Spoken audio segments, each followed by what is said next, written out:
चलिए मेरे भाई शुरू करते हैं। आज हम क्लास 10 का चैप्टर नंबर 8 का पहला क्वेश्चन देखेंगे, जो है त्रिकोणमिति का परिचय। चलिए, क्या क्वेश्चन कहता है कि त्रिभुज एबीसी में जिसका कोण बी समकोण है। चलिए कोई बात नहीं, बनाते हैं फिगर हम। बोलता है कि त्रिभुज एबीसी में एक त्रिभुज है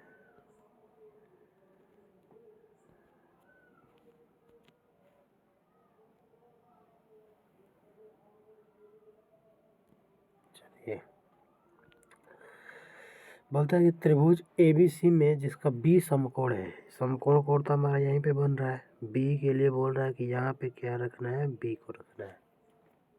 ओके, एंड देन बोलता है कि अच्छा, ए को यहाँ पर रख देते हैं तो, और सी को यहाँ पर रख देते हैं। ये समकोण त्रिभुज एबीसी हो गया। इसके बाद आगे देखते हैं। बोल रहा है कि ए बी बराबर 24 सेमी। अच्छा, एक बात में कन्फ्यूज मत हो जाइएगा। क्वेश्चन हमसे मना कर रहा है कि बी को यहीं पे रखना है। बी यहीं पे, बी यहाँ छोड़ के कहीं नहीं हो सकता, क्योंकि समकोण कोण यहीं पे बन रहा है। लेकिन ए और सी के बारे में तो कुछ नहीं बोला है, तो हम ए को यहाँ भी रख सकते हैं और सी को यहाँ भी रख सकते हैं, कोई दिक्कत की बात नहीं। आगे देखते हैं हम। आगे बोल रहा है कि क्वेश्चन में आगे बढ़ते हैं। ए बी बराबर 24 सेंटीमीटर। ए बी, ये रही रेखा ए बी, ये हमारी रेखा रही ए बी बराबर 24 सेंटीमीटर। ए बी बराबर दिया गया, ये है हमारा 24 सेंटीमीटर। आगे बी सी बराबर 60 सेंटीमीटर। ये रही बी सी और ये है हमारी 7 सेंटीमीटर। ये बी सी रही और ये रही 7 सेंटीमीटर। तो निम्नलिखित का मान ज्ञात कीजिए। किसका मान ज्ञात कीजिए भाई? मान याद कीजिए साइन ए कॉस ए का और साइन सी कॉस सी का। चलिए कोई बात नहीं, आगे हम बढ़ते हैं।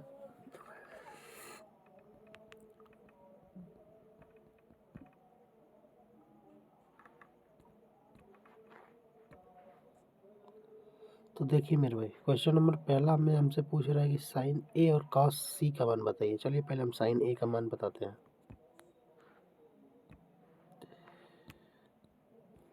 चलिए, ये रहा साइन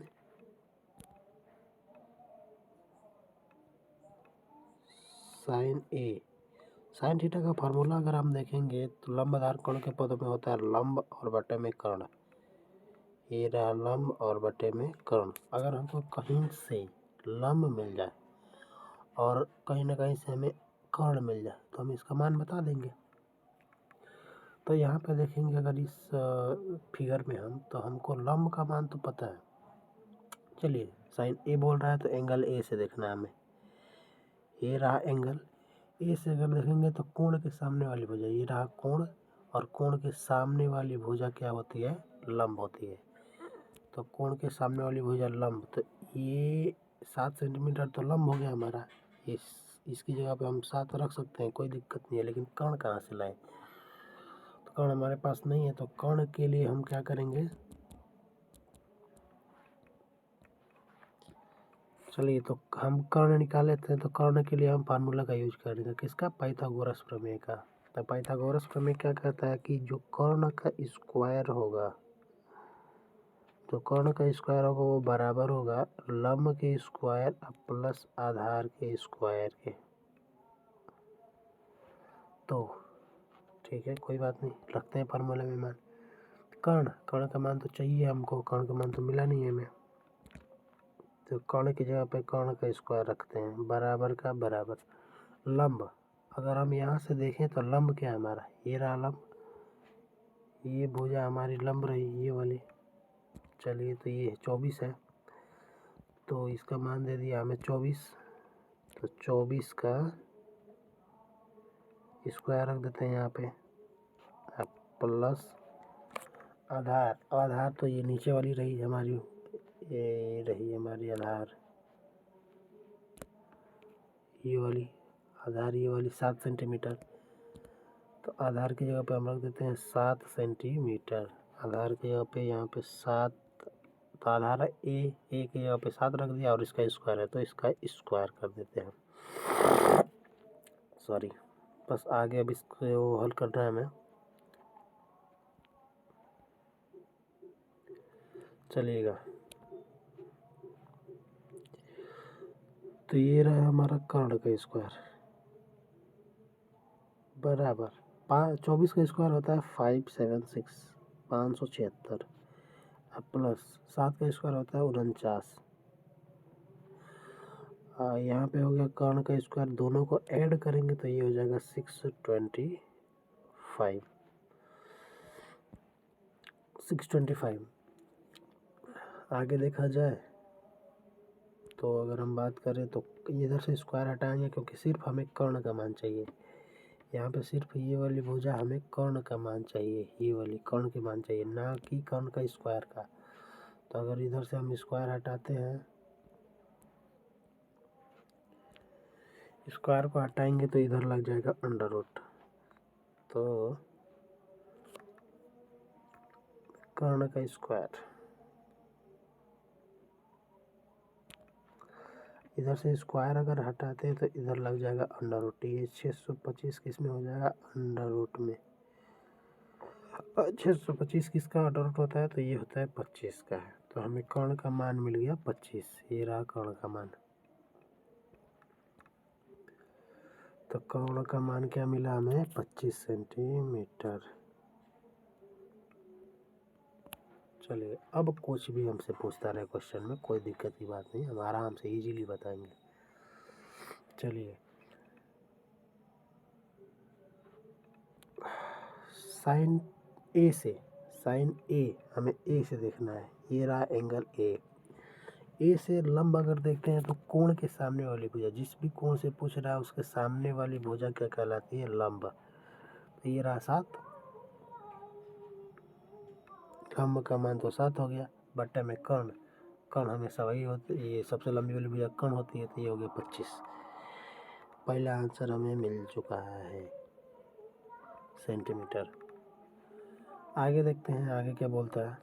आगे हमसे बोल रहा है कि किसका मान बताइए? cos A का। आगे हमें cos A का मान बोल रहा है, तो cos A का मान बताते हैं।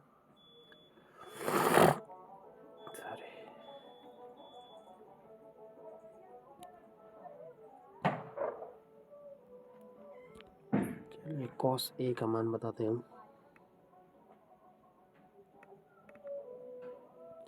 cos थीटा का फार्मूला होता है आधार बटा में कर्ण, आधार बटा में कर्ण। चलिए देखिए, अपने फिगर में आधार क्या है हमारे पास, लेकिन देखना कहाँ से है? तो ए से देखना है, ये इम्पोर्टेंट बात। ए से,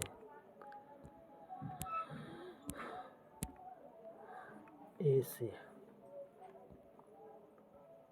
cos A से देखेंगे, ये रहा एंगल हमारा ए से देखेंगे कि कितना आधार है। ए से आधार, आधार मतलब जिस भुजा पर दो कोण बने हो वही आधार होती है। तो इस पे दो कोण बन रहे हैं, ए पूछ रहा है ए से ये रही।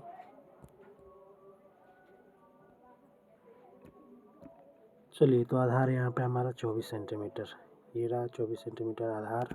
तो आधार की जगह लिख देते हैं 24 और बाई कर्ण, कर्ण तो हमारा वही रहेगा 25।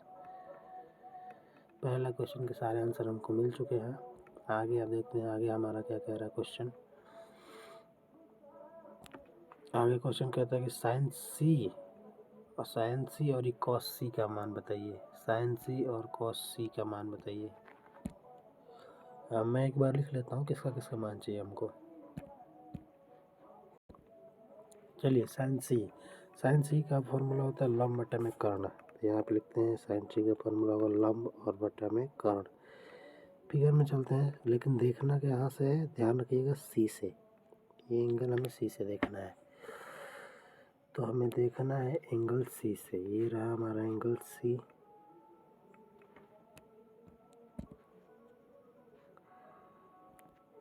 ये रहा हमारा एंगल सी यहाँ पे। अब यहाँ से देखना है, यहाँ से हमें क्या देखना है? यहाँ से देखना है कि लंब बटा में कर्ण, लंब बताया मैंने कि कोण के सामने वाली भुजा लंब कहलाती है। तो ये रहा हमारा कोण, यहाँ से पूछ रहा है, और इसके सामने वाली भुजा 24 सेंटीमीटर, ये हो जाएगा लंब। और बट्टे में कर्ण तो हमारा 25 है ही, तो लंब और बट्टे में क्या हो जाएगा 25। ये हो गया लंब हमारा 24 सेंटीमीटर और कर्ण हमारा हो गया 25 सेंटीमीटर। ये रहा आंसर हमारा।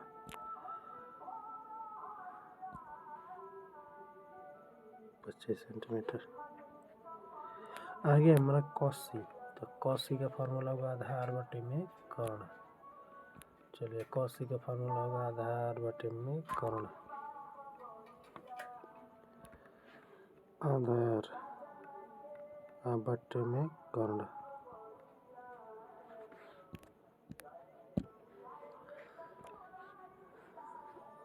आधार बटे में कर्ण।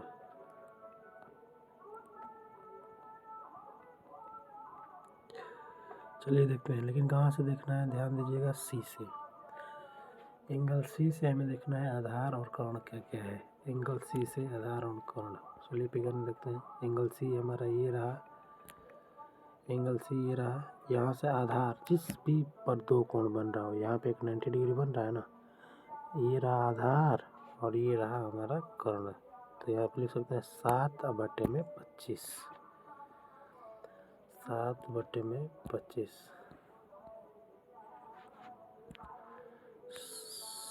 7 बटे में 25, ये रहा हमारा आंसर। चलिए ये हमारा हो गया क्वेश्चन नंबर 1 कंप्लीट। एक बार मैं जूम आउट कर देता हूँ इसको, आप देख लीजिएगा।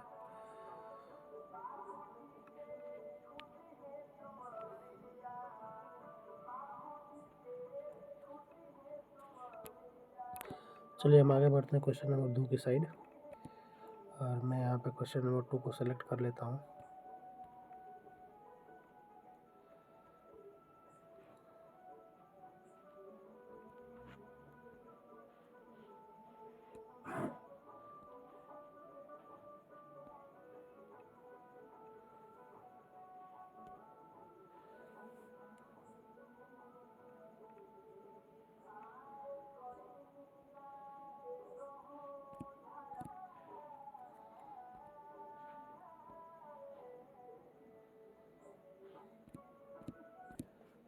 इसका फिगर भी है, आई थिंक फिगर ले लेते हैं हम।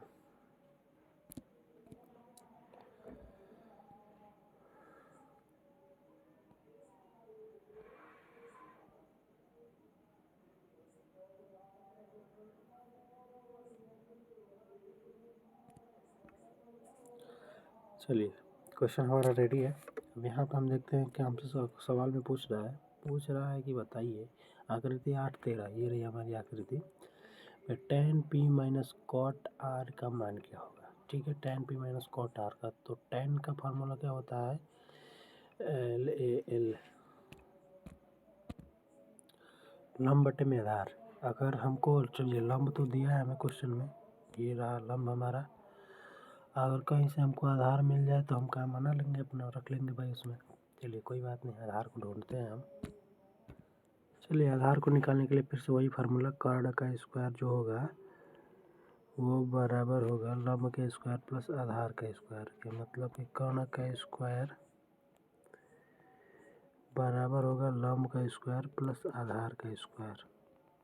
चलिए देखते हैं आगे अब क्या रख सकते हैं इस फार्मूला में। कर्ण का मान दिया है 13, कर्ण ये रहा 13 का स्क्वायर होता है 169 इज इक्वल टू लंब हमारा ये रहा, लंब का मान दिया 12, तो 12 का स्क्वायर होता है 144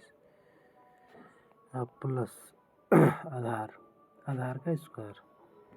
कोई बात नहीं, चलिए ये प्लस 144 इधर आएगा तो माइनस 144, और माइनस हो किधर आगे घट जाएगा हमारा, तो घटने के बाद ये हो जाएगा 25,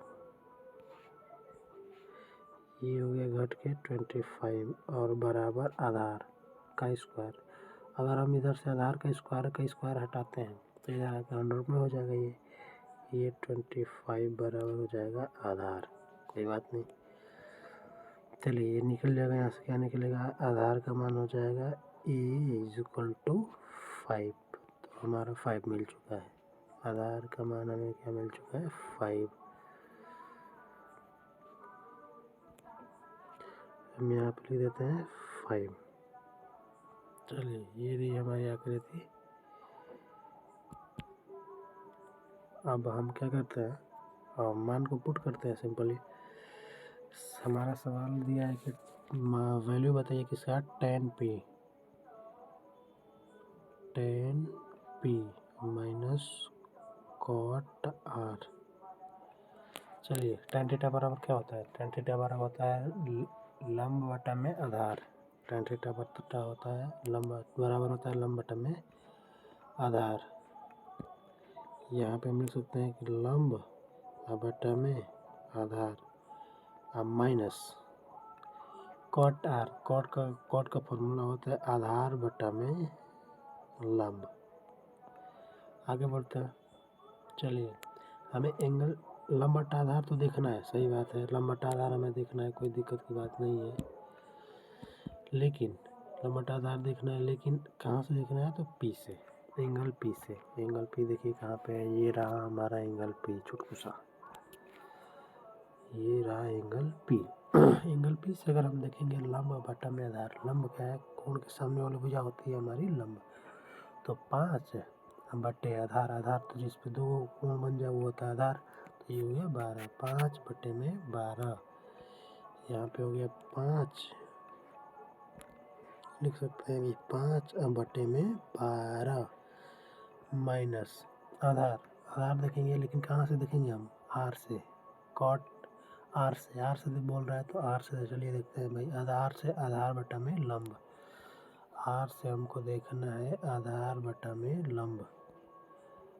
आर से देखना है, आर कहाँ पे है? तो आर हमारा रहा ये रहा आर।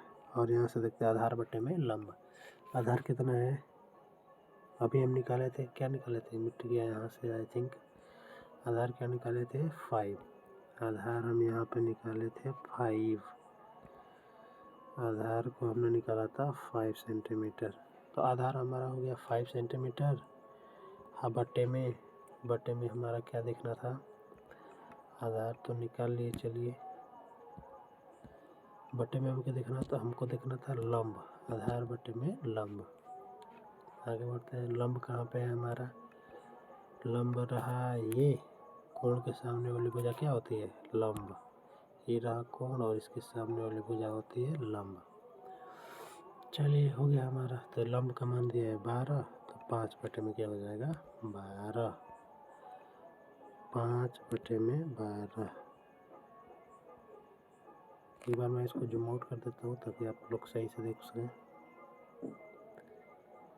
चलिए, 5 बटे में 12, बस अब इसको सॉल्व कर देना है। 12 और 12 का एलसीएम कितना हो जाएगा भाई? 12 हो जाएगा। और चलिए, 12 से 12 गया एक बार में, और एक बार में गया तो 5 कम 5 माइनस 5 इक्वल टू, चलिए 5 में से 5 जाएगा तो हमारा हो जाएगा 0। 0 और बटे में 12। अगर 12 को 0 से भाग करेंगे तो आंसर हमारा क्या आना है? 0। ये रहा हमारा पूरा क्वेश्चन। सॉरी, इसको मैं मिटाता हूँ।